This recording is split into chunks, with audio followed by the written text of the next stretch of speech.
I wanted to wallow and walk in my anger and annoyance and frustration and stress and irritation and just hate everybody and be angry at everyone and everything, right? Because to me, that was the only thing I had control over. Another episode of the Speak Real podcast, sharing one-on-one conversations. We believe that storytelling is the best way to empower youth and give them the platform to find their voices. Presented by YouthSpeak.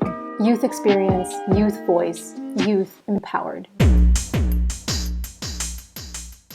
Hi, everyone. Welcome back to our podcast. I'm Hibba, and I'm here with my good friend. How's it going? How's your day been so far? I'm good. I've been a little bit tired, but we keep trooping through. How are you? I'm doing for some reason super energized. It's Friday, so I'm ready for the weekend. That I'm so excited for this podcast because I feel like we have some very different perspectives and very different stories on BIPOC mental health, and I think it'll be really cool to see them come together today. So, Right. why don't you share a little bit about your journey with mental health, and especially being a person of color? Okay, so we can start off back when I was like a child. When I grew up in a priority neighborhood, so low income, high crime rate, high likeliness of like being in a broken home and things like that. So I did grow up in a broken home, where my parents did get divorced, and my father got incarcerated a few times.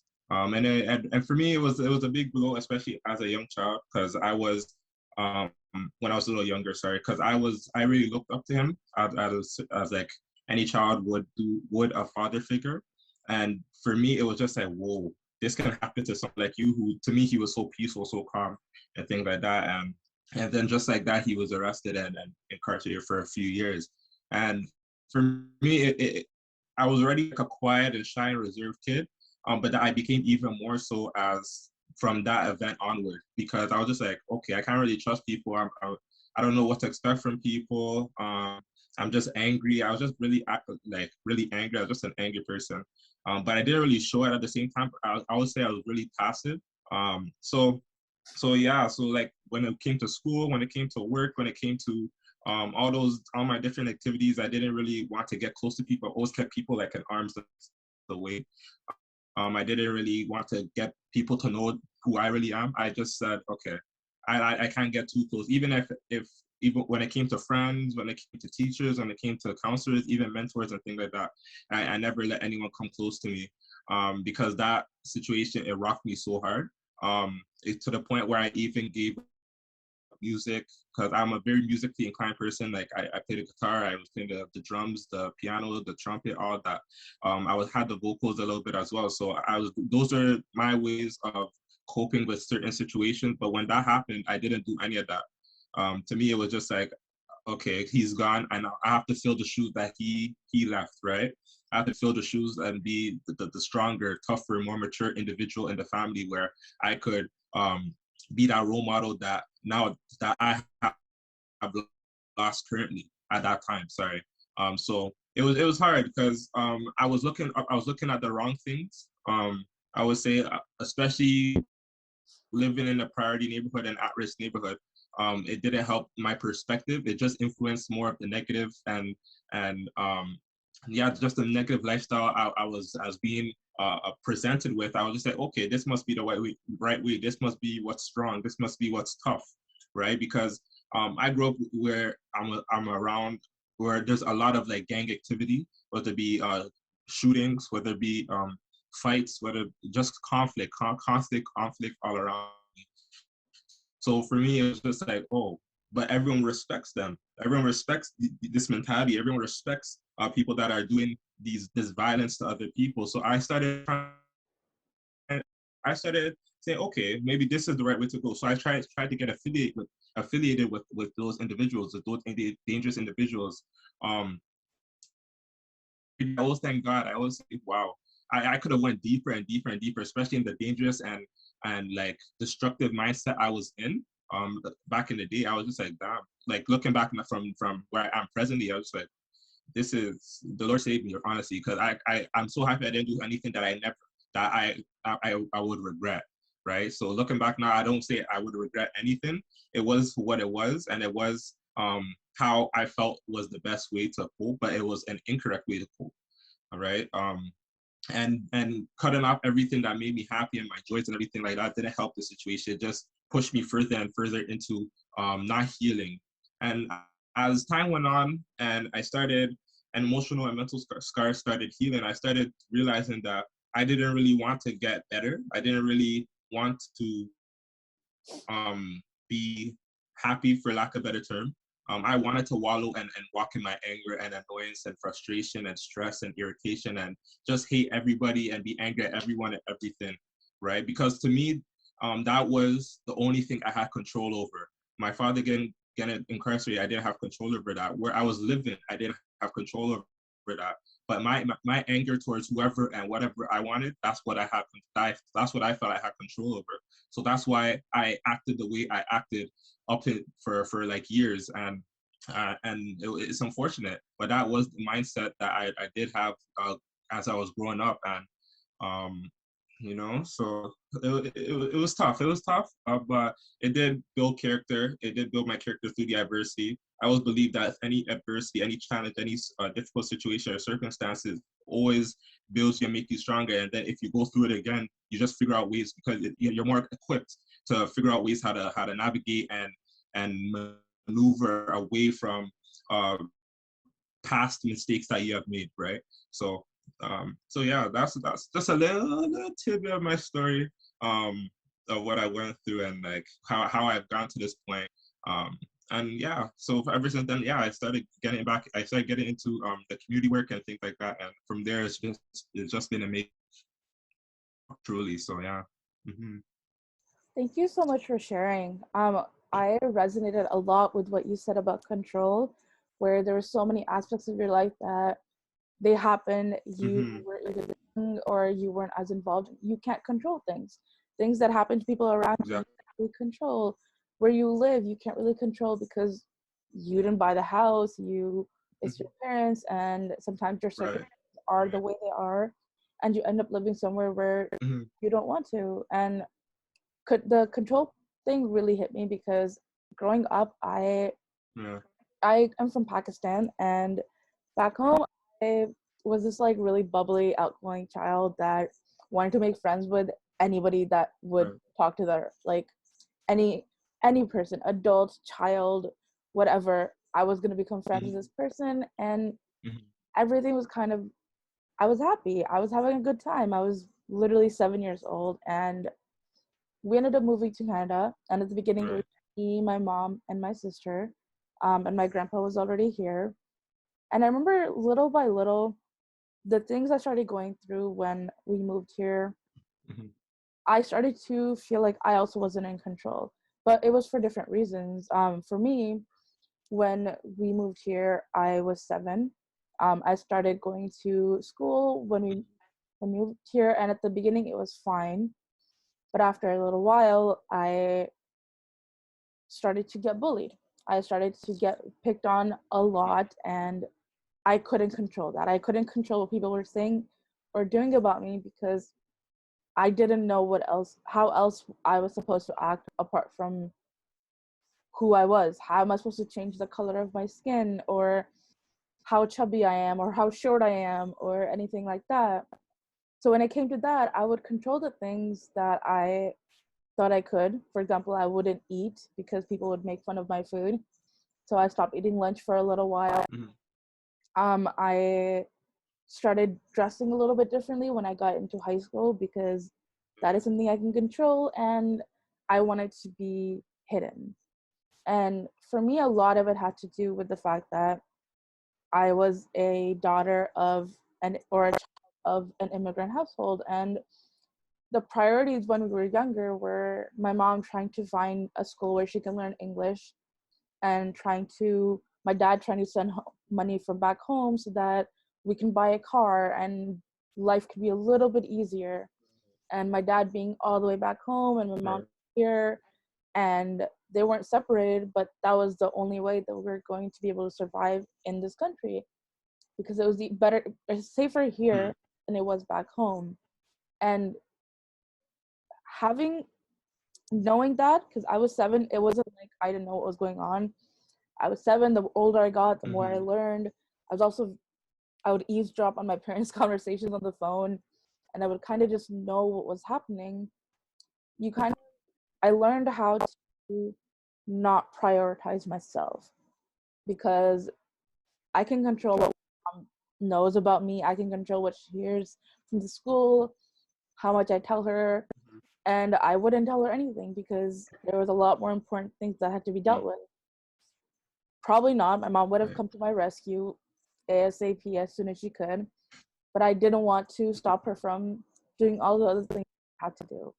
And I feel like it was fine. I tell her things now. I've told her this now as well. It's like, I couldn't really tell you things because I didn't want that to affect our way of living, our brand new lifestyle. And it was a completely different world, right? And I was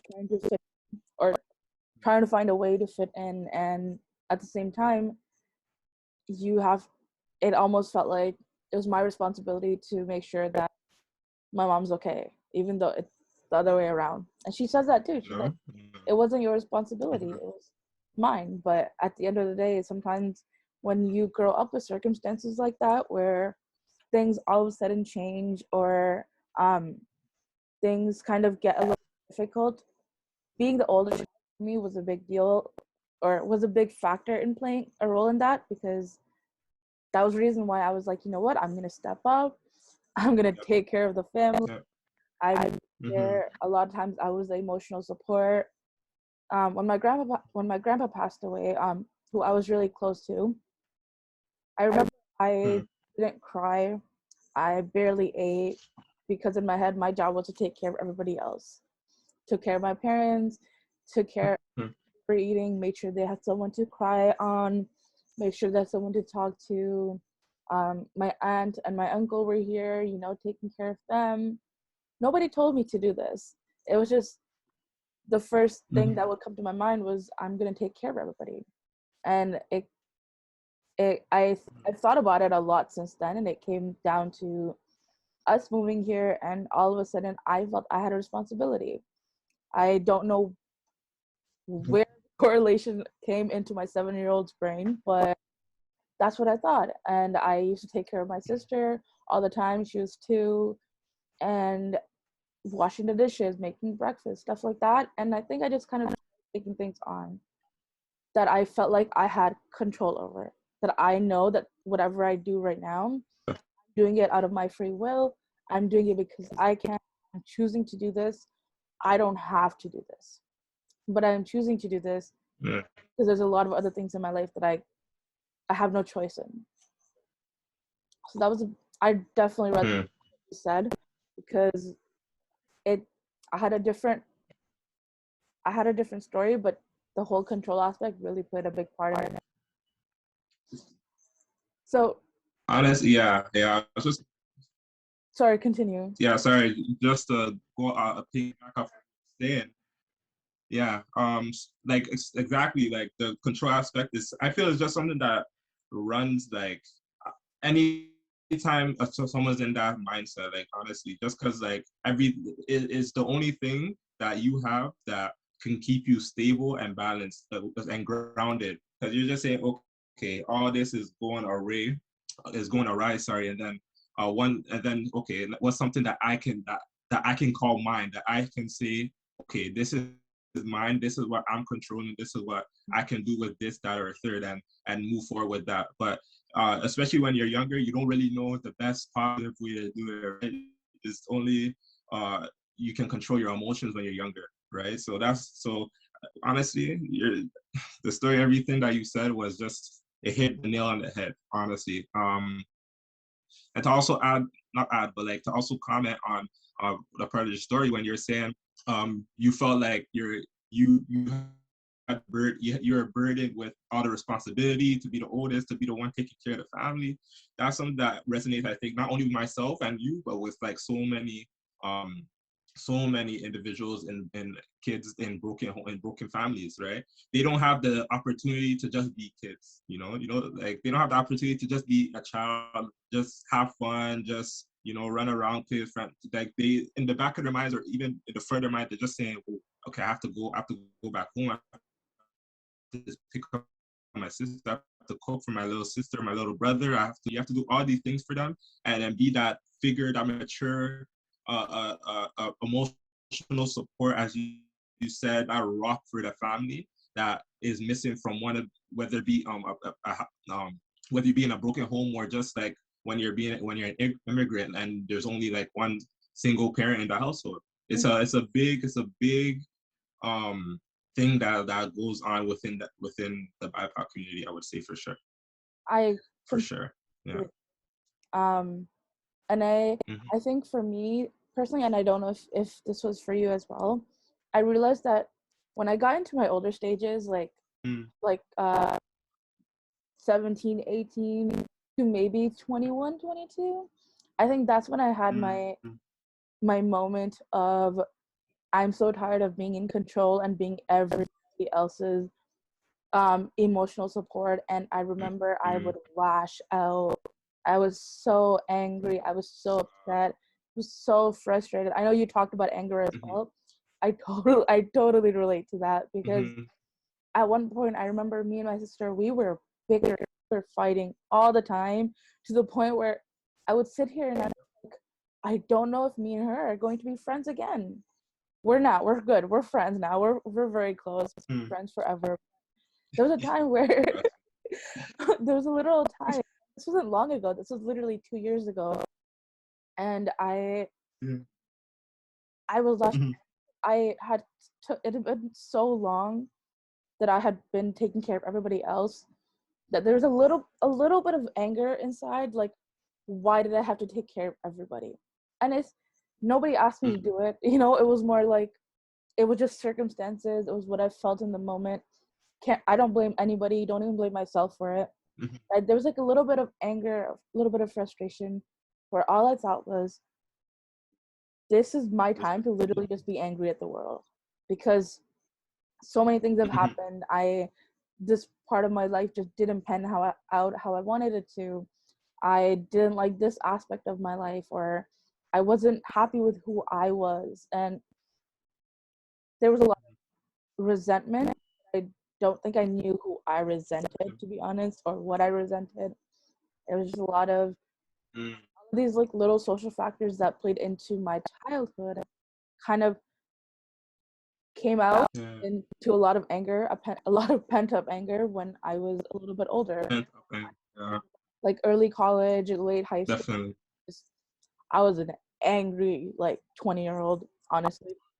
It was, I've learned how to deal with it. I've learned how to grow, but I remember, I think I would think to myself that the reason why I'm so angry now is I never got to be angry when I was younger. I would have cried, I might have screamed, I might have whatever, but I was never actually like got a chance to be angry at my circumstances, because I was too busy living them. Right. So? Like there wasn't no time to be upset. And I think that's something within the BIPOC, people of color, indigenous, whatever it may be, anything in between, where they're so used to doing things in, and just like keeping it within them. Like you're just, whether it be anger or sadness, you're just holding it in because you don't want to show any form or type of weakness, right? And I think that stems from and also I think that's generational. Honestly, that's like it's not generational trauma, so to speak. In terms of like the fact that back like years, generations past, like you're not allowed to show emotion. Once you show that, you're expendable or replaceable, right? So it's crazy. It's so interesting, honestly. Very interesting. Very interesting. Know that, like, you said a little bit about generational trauma. We'll get into a little bit more, but I know that, like, my mom, for example, or my parents and their parents, they were always told that if you're upset, you just hold it in. You brush past it. You don't need to Hold it. press it. You don't need to do anything about it. It's your thing. Go Mm-hmm. cry in the bathroom, come back, you know, you wash your face, you come back, you're good. That's it. And with the men, it was just like, you don't cry. Which it growing Men don't cry. Like, for real. up, and I feel like I didn't have like we didn't have a lot of these conversations with my parents when I was younger, but growing up and kind of having a mindset and thinking back to how this was a norm for my parents, and it's still my mom's first instinct is to like hide it, and my dad's is like no emotion, you know. Mm-hmm. And Right. I didn't grow up like that, or I not that I didn't grow up like that, but that's not my mindset. It boggles me. That is something that a lot of cultures teach their youth from a very young age. You're a child and you are being taught to Very young keep age. your emotions Yeah. in, feelings in, and that nobody needs to know. Mm-hmm. Just do like surface level happiness and you're good to go. That kind of thing. Absolutely. Yep. Um, Yep. we also talked a little bit about coping and kind of Mm-hmm. dealing with all of our emotions. I wanted to ask you that have you the traditional coping tools that we hear, a lot of them aren't geared towards the BIPOC community, which is unfortunate. Mm-hmm. But what are some specific like coping tools that you use for your mental health that you feel be somebody out there struggling through something that you might have similar to yours in the BIPOC community could use as well? Right. I would say like for I can touch on what I use. Yeah. For me personally, I did mention like my story in the beginning before when we started that I gave up music and everything, right? But I failed to mention that I got back into it, like as I felt comfortable as needed, right? Because that was the only thing that I mentioned, that was the only thing that I found joy in, or was the main thing that I found joy in, and that whatever I was struggling, whatever I was upset, that's something that I can turn to. But given the situation, the circumstance, I felt it was a luxury and a weakness at the very same time. So I shoved it to the side. But I did get back into it after that transition, that turning point in my life where I started saying, this is not the way, this is not the path I should be going. This is uh this is making my mom's situation even worse. And that's why when I got back into it, I started becoming more positive and things like that.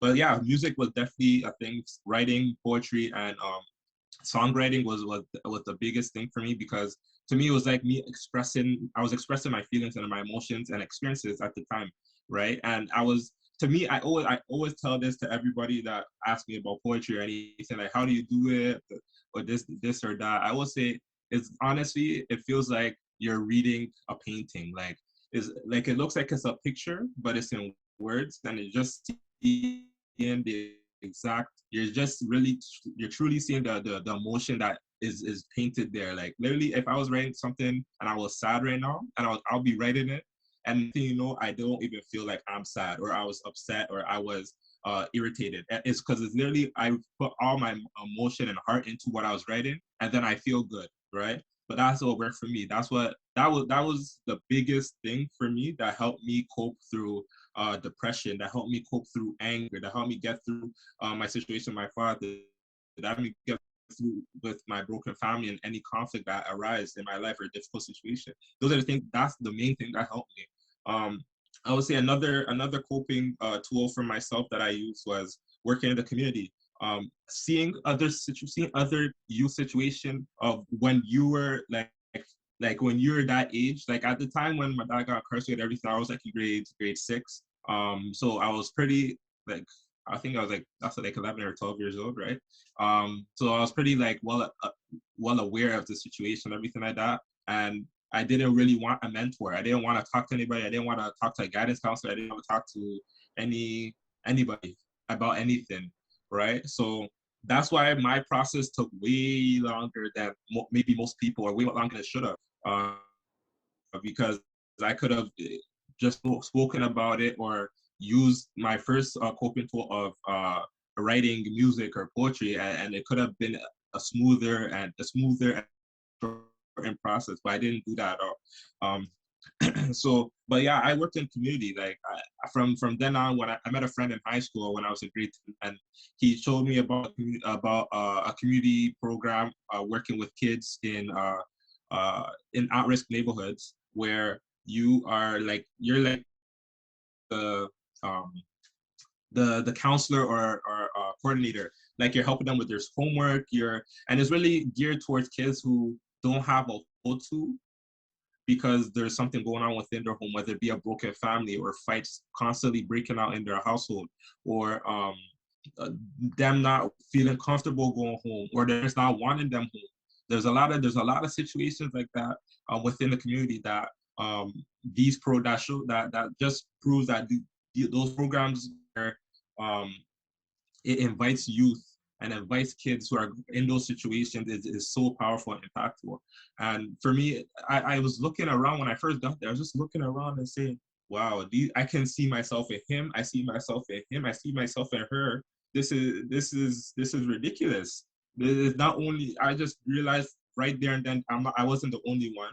And I felt and told myself, I have to impact these kids' lives. I have to impact and make a change, because when I was your age, I didn't have that. I went and spiraled into a whole different dark place that I didn't want to even be in, but I felt I had to be in.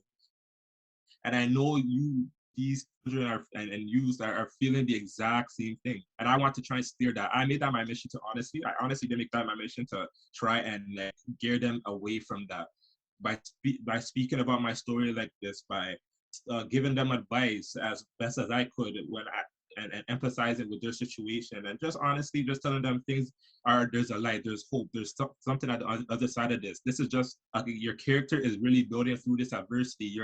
Your strength, you don't even know it's difficult. I know it's hard. I know it's challenging, but it's something that you're gonna look back on and say, wow, if I didn't go through this, I wouldn't be here where I am right now, right? So working in the community is a big thing for me. And ever since then, since grade 10, that's something that I've constantly been doing. Like ever since then, it's been like 10 years working with youth and kids and things like that. Ever since I was still like a young kid. So that was also a major coping for myself. Yeah. I would say yeah, those are the two most top important things for myself that I used. And I would say to anyone who is going through those type of things to try finding, it doesn't have to be music, it doesn't have to be art, it can be sports, it can be cooking, it can be reading, but find something to you that you hold dear to yourself, that you're passionate about, and use those things as a way, like just use it as a way for you to find your joy, and use it to find to find yourself, because that I'm not yeah use to find yourself, because you can find when you're going through certain situations, certain circumstances, you can find when you're in those circumstances, you're in a situation where you're losing yourself a little bit and you're getting lost in the sauce, so to speak, right? So going back to those things that you before any of that happened is like you refinding or rediscovering your identity, right? So I would say that I would urge everyone to find something that they love to do, that they feel that this is something that's a part of me that I can do. And if you feel that you don't, that you can't find it right now, I can guarantee you that you should just continue searching, and you'll find it if you continue searching, if you continue trying different things. So that's my advice to you guys. That was very well said. I really like what you said about like helping out in the community, and how it brought you the realization that there are so many other people with the same, maybe not the exact same experiences, but they're feeling the same things that you are. They're angry, they don't feel like they're in control, and they're just trying to figure out how to feel like themselves again. And I completely agree with that. I think specifically, like, even working at YouthSpeak here, I learned a lot about myself. Mm-hmm. I've learned that there's so many people on our team that have so many similarities with my story. And I've made some really good friends where we have such similar but different stories, but our feelings and our emotions and our doubt Mm-hmm. and the things that we go through on a daily basis are so similar. And you come to the realization where you're like, this is not just me. I am not alone. Mm-hmm. I might have felt alone, but I don't have to anymore. Yeah. For me, I Mm-hmm. I'm also a creative person in a different way than you, but for me, it's art. And Mm-hmm. I think that growing up as a person of color, specifically South Asian, we don't really get encouraged to test the waters with art. You get encouraged to go into like law and medicine and engineering and math and teaching, Yeah. but you don't really get encouraged Mm-hmm. about art. And so I remember at one point, I I'm not a good like I don't draw well. I can't sketch. I'm not good at that. But I remember I wanted to practice. I wanted to get better, but the emphasis was more on Mm-hmm. let's get good grades in biology rather than art class. And the thing is, I grew up Mm-hmm. and I taught myself how to be a graphic designer, an illustrator, a creative designer, all digital art. And I have never used biology in my entire life. But that creative art, it became my tool that I use whenever I have a bad day, I have a bad moment. I need to get away from the world because it literally all of my attention goes into this random creation that I'm making out of scratch. Whatever I'm doing on that canvas at the moment, that is all that my attention is towards. That is what I'm focused on, and nothing else matters for that period of time. And whatever I've noticed that Yeah. emotions, whatever I'm going through, usually comes out on that canvas. Like if I'm really angry, it is going to show through whatever I make. If I'm static, you're going to see it. It is going to show you like that this person is happy. And it's Good feeling. it's just that's how it works. My brain somehow Yeah. feelings into art, and for me that's the biggest coping tool. Just put my anger onto a canvas, Mm-hmm. see what happens. And sometimes it doesn't make sense. Whatever I make, honestly, there's a lot of it in the trash because it doesn't make sense. But it's nice to get it out. Mm-hmm. Nice to see the emotions physically. And I don't really see that as a tool, a coping tool, or I never used to. It's gotten a little bit better now, but before it was always take a walk and take a nap and eat better food and exercise. Yeah. You're not getting enough, you know, stuff like Trust me. Mm-hmm. I remember even when I was younger, and I would spend like, and I kid you not, like 3 to 6 hours at a swimming pool, like at the YMCA. And I grew up to realize why I liked it so much. And I remember no matter what happened, that was probably one of my favorite times of the day or of the week is when I was at the pool. I didn't have to do anything. It was Mm-hmm. a different vibe, a different activity. It just everything outside of that pool does not matter for that moment. All I'm doing is having fun in that pool with my sister. Again, it's not a traditional coping tool, and I didn't realize that it's something that I subconsciously use. It works. And it worked. Mm-hmm. Well, Yeah. I absolutely love swimming, and Right. for me, like specifically the creativeness, the digital art is what I will never be using as a because it works, and I like seeing my emotions on a canvas. It's cool. Right. So have you It puts everything in perspective, definitely. yeah, really completely agree with you on that.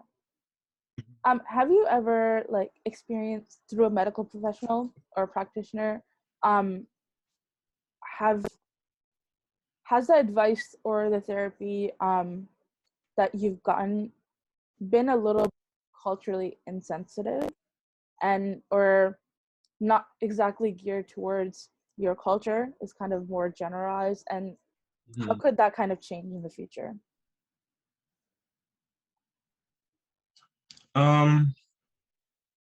Okay, to start off, I haven't like been to like any medical professional or no medical professional or any person of the practice like that to discuss any of my issues or anything like that. Um, yeah, and that's just a big thing within, especially the people of color community, BIPOC. Uh, we don't believe in it. So for just a point blank, we just don't believe in it. But honestly, it's gotten way better last few years. I've seen like, and I've spoken to a lot of friends, a lot of acquaintances, business partners, and all that have actually tried and went out their way to go to therapists and things as psychologists and things of the sort in order to figure out what's going on and the deep rooted issues or concerns that they're having with themselves.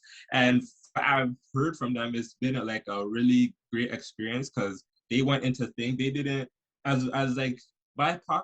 We don't, as we're your story and my story, we don't and other people's story, we do not express what we're going through at all, right? Yeah. At all, right? But the fact that like this, there's a few individuals that came to me and told me that it was an amazing experience. They went there and they didn't even know that they, for like one way or another, they just started pouring out, crying and everything. I just said, "Oh, really?" And these are individuals that I see as people that do not talk about anything to anybody.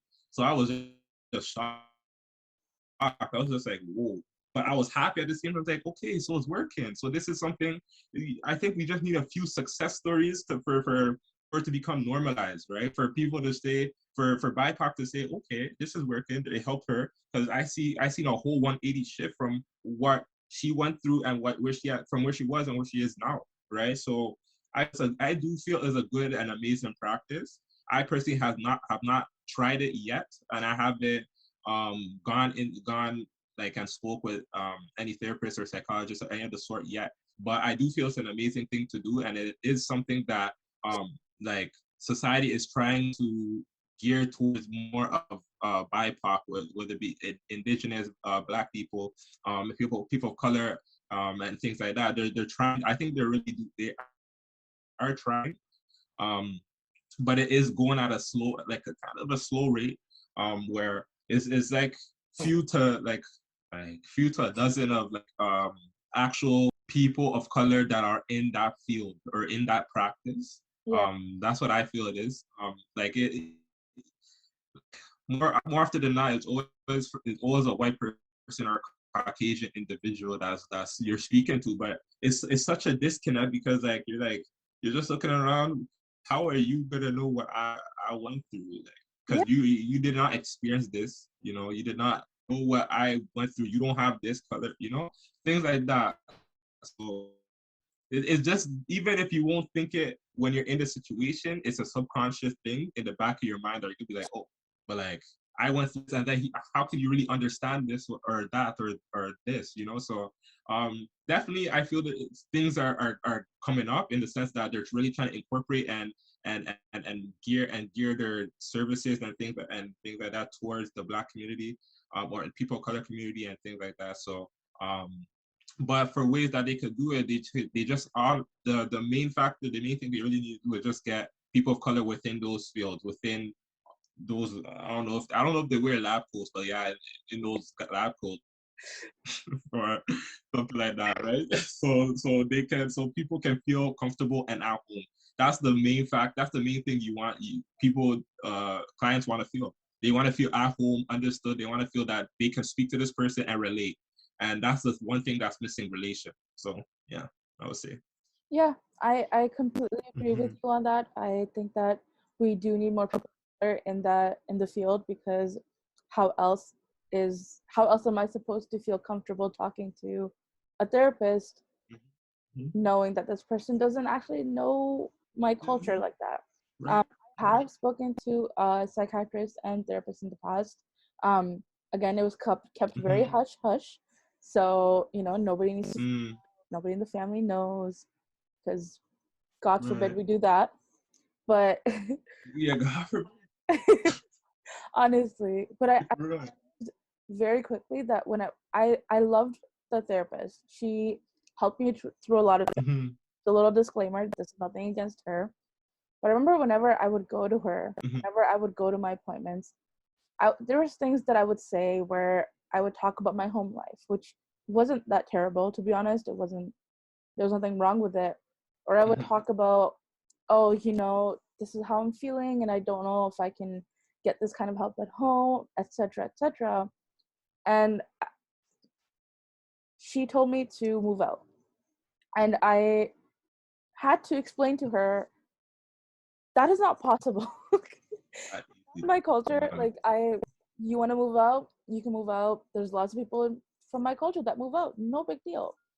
But traditionally in my culture, it's you're kind of with the parents until you find a partner, until you find Yeah. that you're financially stable enough to move out and you want to move out, or you have a partner and you move out with your partner. Like if I found a very full-time uh permanent job, I'm down, I can move out. Nobody stopped me from moving out, but until that happens, I am at home. And that's just how my culture is. Mm-hmm. You stay at home, nobody says anything. Yeah. It's not bad, it's just how it is. But it took a while to explain that. Mm-hmm. And she was like, yeah, but you can get assistance from like the government. And I was like, that's not the point here. I'm like, this is just not how it is. If only. If only. Right. But I feel like little things like that, I remember feeling a little bit weird about Mm-hmm. my culture, and I had no reason to. But in that moment, and it's not like she said anything that made me feel like that, she was just, that was what her first go-to was why don't you just move out? And that works for a lot of people. But I would have loved to hear an alternative to, like, hey, if you can't move out, maybe you could try this, maybe you could try that. I do think, one, like you said, it has a lot to do with the fact that our communities don't talk about this stuff. So Mm-hmm. it's not publicized how we can be helped. How are people Mm-hmm. supposed to learn about how to help a person of color if the people of Right. color won't speak out and tell them how to help them? Does that make sense? I feel like I said a lot of words. Mm-hmm.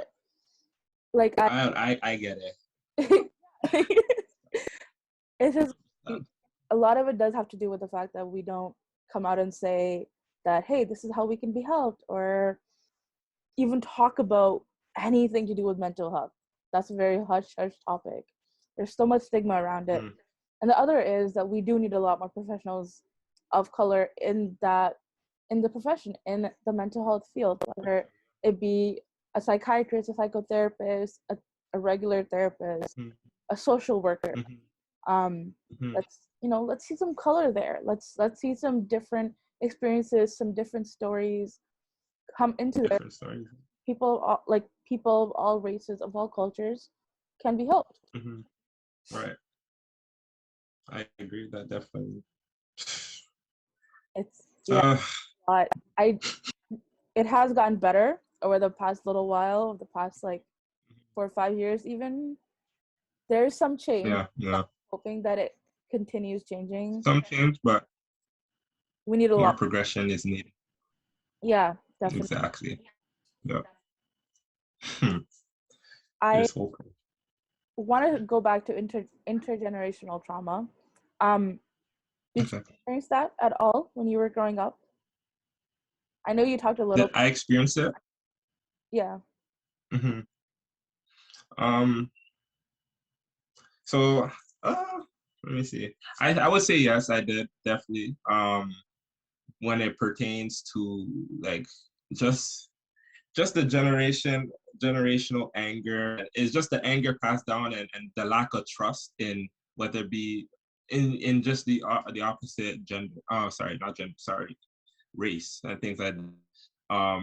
So things like that. That I would say just from not even only from my own household, but also just from what I've been presented with in my life. Um, where I was just shocked. So let me go back. Okay, let me tell this little thing. In when I was in elementary school, I think it was grade 5, grade 4, grade 6 that year. The elementary school I went to was like predominantly Caucasian and white people over there. And then there's like, there's some people of color there um, um, that were present and everything like that. And for it was all honestly, the dynamic between everybody was amazing. Like it was like cohesive, it was accepting and everything in between. But then I remember in grade 4 when we were outside, and then I always hanged out with this young little white boy. But he was very popular guy. He was like actually the most popular. And when you're a young child, popularity is everything, Okay. right? So everyone followed him around. Every single individual, whether it be females, males, everyone followed him around, and everyone liked him. And he was a fun guy, like fun guy, just a fun person and good, nice person. But I remember me and him having it. We were just arguing about something, like it was a friendly argument. And then I just truly just seen how everybody that was following him, for so to speak, just rallying behind him, and just like honestly, I was right in the situation, I would say, but it didn't matter if I was right. It didn't even matter. It wouldn't matter if I was wrong. Everyone would have gone to his side and like took his side and took his word for it more than my word. And I just seen that strictly. And people were saying, shut up, this and that. Friendliness turned into a conflict. He hit me, people started ganging up or whatever. And then, yeah, there was a fight that broke out. And from then on, I'm just like, nah, I'm not hanging out. I can't hang out with this guy anymore. And then, but like, opposed to, there's another group, like I was really close to the other group, like, but I was a person that likes to go and mingle with everybody. It didn't matter who you were, what color you were, what shape you were. It doesn't even matter. I was talking to anybody and anything even, right? But after that situation, I went to the group of like black people and black kids, and then we just all spoke into like all the situation that we all had with him. It was the same exact situation. How everyone ganged up. So it was just like basically 5 of us versus everybody. It was ridiculous. And just from there, I was just looking back, I was just like, wow, that was actually like a subconscious type of racism, and also a subconscious type of like trauma. Like, and from there on, I think that's where it started, where I started saying, I can't really trust people, especially these guys. But from then on, but growing older and researching and seeing and talking to other people and their experiences and things like that, I've gotten accustomed to doing so, and it's truly is just the individual. It's all about the individual on a one-on-one, not a whole mass macro on a macro scale. Like you can't just judge people on a macro scale. You have to do it based on individual. That's where I came from that. But in terms of intergenerational trauma, I would just say it was just anger. My parents did come from were immigrants that came from Nigeria and came to Canada, and it was just more so they were trying to say like things. They really told me about not trusting people and things like that, and make it difficult to do so. Just because they've gone through situations where they've trusted, and then it's like it backfired essentially, right? So I think like that. I will always tie it back into the culture for intergenerational trauma and Yeah. things like that for sure. So No, yeah. definitely. Mm-hmm. I also got told not to trust people when I was really young. For the Mm-hmm. is because my parents Mm-hmm. had trusted the wrong people. I come from a country where there is a lot of discrimination towards religious minorities or cultural minorities, and because of that, we had to leave. And when we came here, I remember my mom telling me that we do not trust the wrong people. We do not. You have to be very careful Right. of what you say and to who you say it to. And I honestly, till this day, that sticks with me. I am so careful of what I tell, to who I tell. It's a very long time Mm-hmm. for me to be open to meet for someone who's trying to get close to me, a friend, for example, to learn about me, to learn more about me, about what I've been through, about what I'm like. Because my first instinct is still, can I trust this person? Or is this person really going to attack me for whatever reason, whether it be my culture, my race, my religion, anything like that. So I totally felt that. I feel like a lot of people can, especially from like children of immigrants, is we get told that you can't really trust, and a lot of us have experiences where that has been backed up with proof in our childhood, where you thought you could trust somebody, you made a friend, and it backfired. You know? Yeah, I don't.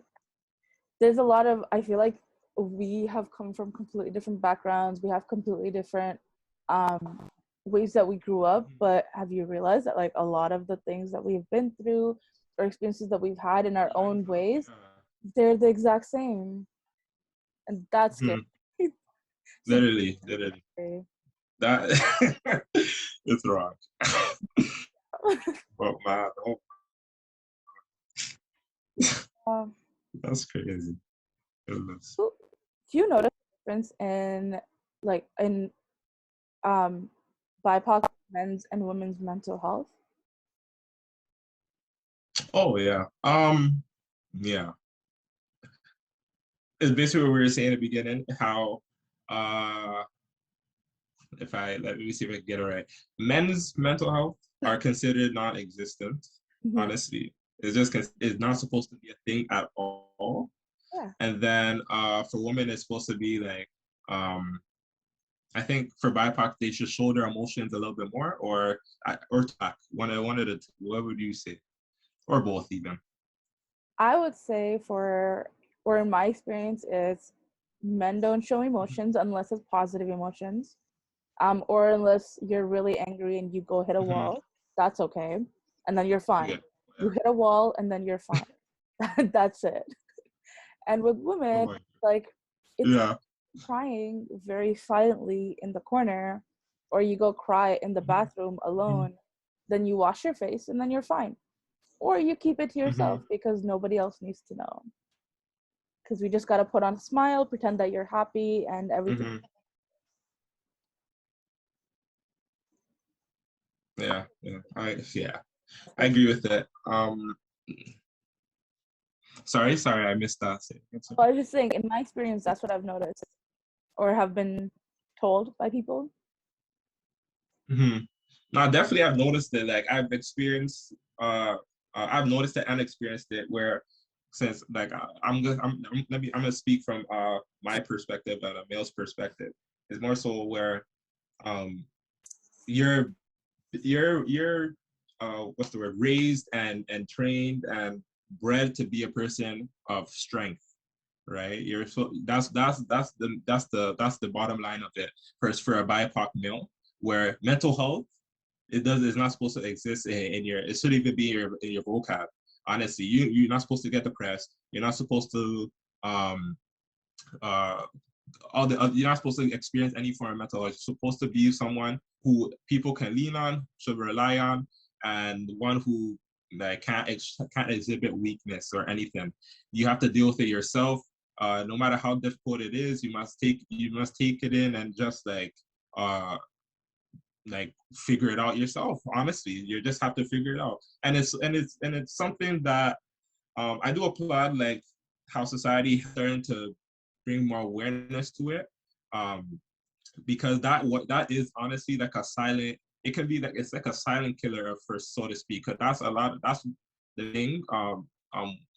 Because males can't exhibit their emotions and exhibit how they're feeling or what they're going through is the main factor of why there's so much suicide rates and things like that, especially in the male side as well. So it's something that needs to be discussed, and it's different from women, because they're sometimes they're in my, from what I've heard and seen, they're urged to show emotion, because they hide their emotions so much. But at the same time, people perceive that people of color only show anger. That's it.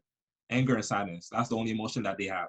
I don't know why, but it's something that is just like ingrained within the people's brains, but it's so wrong. But it's unfortunate that that's how it's seen, but that is how it is seen. So, but yeah, from my experience though, as a male, like I never exhibited emotion personally until like until I was like,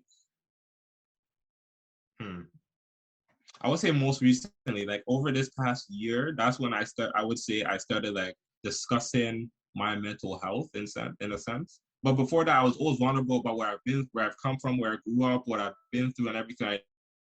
But I would say over this lockdown and this pandemic is when I started exhibiting the emotion and saying, okay, I'm depressed. I can't even deal with you right now. I don't even want to talk to you, you know? And people, and I, even before that, I was always like, depression is something that I don't even believe in personally. But when I experienced and felt that it happened in February, this past February actually, where I didn't want to do anything. I didn't want to talk to anybody. I wasn't motivated to do any of my passions. I didn't eat much. I ate like once or at most twice a day, at most on a rare occasion. And it was bad, but from there I searched up everything. I went on my phone and started searching it up. And I said, what is this? What am I feeling? Why am I feeling like this? And the only term that came up constantly out of like the 10 searches I did was depression. I was like, what the heck? I'm not. People like me are supposed to get depressed. So that was my mindset. I was like, I was so shocked. You wouldn't even believe. I said depressed. I was just on my bed like, I'm depressed. This is crazy. You know. So just the fact that how shocked I was just proved to me right there and then that wow, this is not even discussed. Like this is something that is not even supposed to be real. But it is happening, and it is people are Black males and BIPOC males, sorry, are experiencing that, and it is something that needs to be discussed. And I so conversations like these are ways for it to get out in the open. So yeah, that's my take. But yeah, I want to hear your experience about it from a woman's perspective. Yeah, I have a little bit of a different perspective. I just want to say, just the fact that you were shocked at the fact like that you were depressed or that you felt depressed it speaks volumes to how much to be talked about. Just that it doesn't mean that there's anything wrong with the way you were thinking. It's just how we grew up, is that you don't talk about it.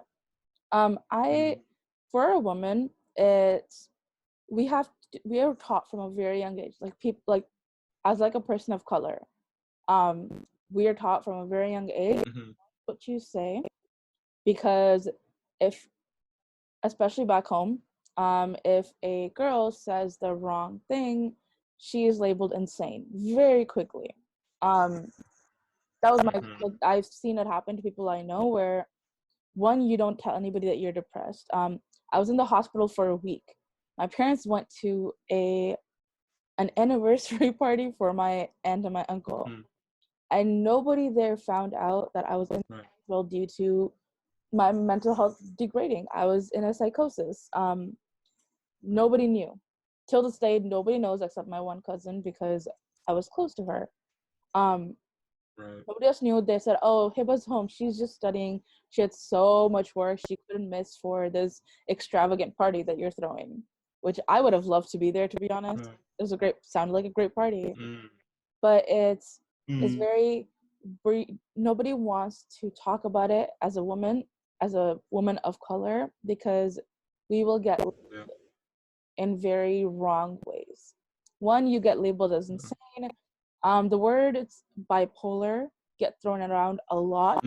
As a person who has bipolar, it's so confusing, because I'm like, it's confusing, it's heartbreaking, and it's very like a little bit offensive.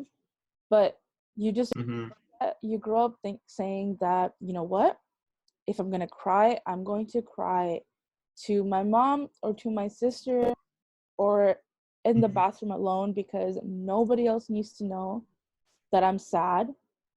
If I'm angry, you keep that in. You can cry. That's crying, whatever. If you are angry, you keep it in.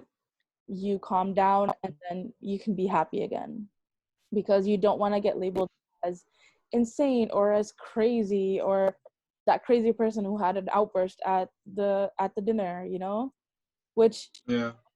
be the first thought that comes to your head. It's very, what are people going to think? So we don't want them to think in a specific way about her. That's bad. She can't show her emotions. And Mm-hmm. like I'm getting a little bit better with my parents, my mom specifically, but I found out like in the pandemic, by the way, like last year 2020, that my mom had a moment in her life was extremely depressed. This is a woman who has studied psychology, so she knows the terms, she kind of the field a little bit. But even her, the person who has studied psychology, kind of wanted to go in like into psychiatry, or would have done that as a profession, is hiding her emotions because of the way our culture is. Nobody knew. Her parents, her siblings, nobody knew that she was depressed. And I found out last year because I was sharing, and then she shared back.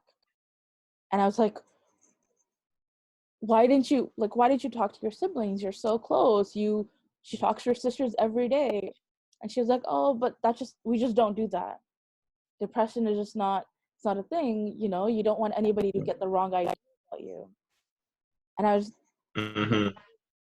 I hate that. Honestly, I hate that because I can't believe like that, especially the older generations were taught to hold in their emotions because you don't want other people getting the wrong idea. Because as soon as, first of all, women get labeled in the wrong way anyways, especially women of color, especially in a lot of cultures, even in Canada, it's like that. It's a woman does something and she's all of a sudden labeled in a wrong way, but then you add mental health problems into it, and it's just a whole other ball. Other level, yeah. Oh, I like, it was mind-boggling. I asked her, and like I asked my mom, and I was like, okay, but you could have talked to your mom when she was still alive. And she was like, yeah, but you know, her answer is just, we just don't do that. That's not like us. But that needs to change because it's okay. Should be able to cry or be angry without being labeled as insane or crazy or bipolar or too sensitive, because then there's that fear is, oh, she's too sensitive or too angry, you know, you don't want to get in her because she's just gonna have an outburst. Like that. That a lot of my experience, or a lot of around me was stuff like that. Is you don't want to get way because the littlest thing will make that happen. Right. No, I agree with that. Like the previous generations, our parents' generation, and their parents' parents, and their parents, and so on and so forth, they're not accustomed nor equipped to handle mental health because they have experienced it. Majority of them, I would say 80-90% of them have experienced it, but they just didn't or never were taught how to cope with it, or like were spoken to about it. So it's just carrying forward where they can't speak to us about it. And that's why this generation, I would say it's like one of the most emotionally in tune than ever before. Like, and it's gonna continue getting like that as we continue discussing and as we continue going down the coming generation coming up, right? And so these conversations will only amplify and aid and assist in this being discussed, because I want to get to a situation where we're and then after our kid is going through something, and then you're just like, hold it in. I don't know. Yeah. I can't even imagine that, to be honest. I can't personally imagine it, you know? So it's something that, yeah. So, yeah. I don't want to do that to my kids. Never. Parents for the way they handled it, because it was all they knew, is what they were taught. Especially when you're Yeah, exactly. grew up they were born and raised in a completely different country. In the Their mindset is that yeah. born and raised, Yeah. not born, but like I was raised here. Mm-hmm. And so we grew up with this Mm-hmm. I can never blame them for how they handle it, because they didn't know anything else. They didn't know what else to do. They didn't know how else to react or what else to say, because that was what they were taught. But our generations and the younger generations, Never thought, things for our kids, our future generations, because we need to be able to make this a regular conversation, which honestly I see it happening in my household, because every now and then somebody will, I've been feeling kind of depressed today. I don't know why. And you just kind of talk a little bit about it. You hang out or you do something and it kind of goes away, or you feel a little bit better. But the fact that I can say that in my household is a big deal, honestly. It's a huge deal. That's amazing. Yeah. So, just hope that it becomes more prevalent, not only in multiple households and just multiple social settings in general. So yeah. Whew. Man, Deep. we had some good talks. Yeah. Good talks. Appreciate it. About this for honestly hours. There's so many experiences, so many stories about Mm-hmm. that you could just sit here for hours talking about it. Truly, for real. Because there's some stories. We all have some stories. What a We life. all have that. What a life. Before we kind of sign off, Yeah. any last closing thoughts or anything you wanted to say that you didn't get a chance to, or you want to end off? Yeah. I would say that you have to people that you guys, we just all have to try and do our part. That if you do that, promoting acts of kindness and work and actually being involved in the community helps alleviate a lot of the instability and the emotional insensitivity, and it helps assist in quelling that notion, in quelling these false connotations and notions, right? It helps just honestly just us help move forward and progress.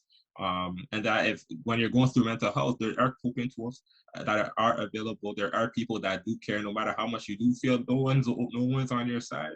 There's people that are over there, and it's just a matter of you searching for it and you just being open to accepting it at the time. Because the more you push yourself away from people and things that will help you, that can help you and things like that, is the more you're putting yourself closer to the thing you're trying to heal from. Yeah. That's something that I've learned to, that's something that I have, it's not a quote, but it's something that I made up that I use mentally on a daily basis. Say, okay, I want to heal from this. I don't want to go towards it. So let me accept the help and the people that are trying to help me. And let me even go out myself personally and find the help for myself. And it's just a matter, it all starts with you and it all ends with you. So yeah, that's my closing thoughts about, yeah. So I agree with you. I appreciate this discussion though. I really enjoyed it. Me too. Yeah. And I think that even just having this discussion, I think it proves that if you start talking about your experiences and about your story and about what you're going through, even just a little bit, you're gonna find you're not alone. And it's very easy to feel alone. It's right, exactly. It happens. Even till this day it happens. But I think that we have to share our experiences, because it is going to make a big difference. It is going to change the mental health field in general, but like it is going to help other BIPOC communities feel that their experiences that they are going through are not permanent. They are temporary. Like there is, like you said earlier, there is at the end of the tunnel. Exactly. There is hope. We're gonna find hope when we start talking about things more, because then you can get help more. You can relate more. You can share. You can share your feelings with each other, and it's a little bit of an easier burden to carry around than carrying it around all by yourself. Exactly. Jay, this has been such a great conversation, and I'm so glad for this. I am so glad that we had a chance to talk about such an important topic for both of us, honestly. And I like learning a little bit more about what you've been through has honestly helped me to kind of see things a little bit differently, even in my own life. It's like, I was going through it. I wasn't the only one who was randomly angry and felt out of control. Most of my life was like that, where it's just like no control over everything. But it has been great, and we're gonna sign off, and we will see you next time. Bye. Yeah. Later, guys. If you want to hear more stories, don't forget to subscribe, comment, and like. To support more youth by youth-led projects, visit us at youthspeak.ca, where you can donate and spread youth mental health awareness. YouthSpeak Performance Charity. Speak, inspire, change.